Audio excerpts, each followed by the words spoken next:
Sir இப்போ பொதுமக்கள் அதிகமாக பயன்படுத்துகிற சினிமா டிக்கெட் அதோட விலை சில நேரங்களில் 150 ரூபாய்க்கு விற்கிற டிக்கெட் 500 ரூபாய்க்கு விற்கிறாங்க. பொதுமக்களுக்கு பயங்கரமான பாதிப்பு ஏற்படுது. இது எங்கே சார் நம்ம ரெஜிஸ்டர் கம்ப்ளைண்ட் கொடுக்க முடியும்?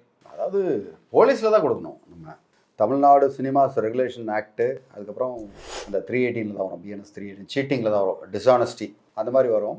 அதில் நம்ம போலீஸில் நம்ம வந்து தாராளமாக கம்ப்ளைண்ட் கொடுக்க முடியும். இதனால் பல பேர் வந்து பாதிக்கப்பட்டிருப்பாங்க, பல பேர் வந்து பல லட்சம் கொள்ளையடிச்சிருப்பாங்க அதில்.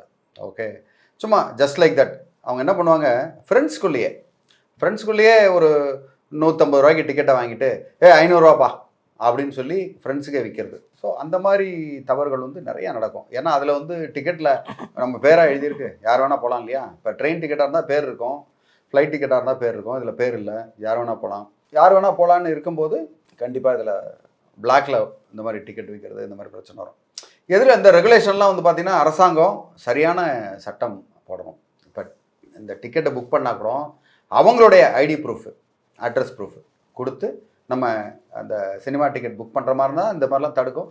மேபி எதிர்காலத்தில் வர்றதுக்கு உண்டான வாய்ப்பு வந்து அதிகமாக அதுக்கு இருக்கலான்றதான் நான் நம்புகிறேன் நான்.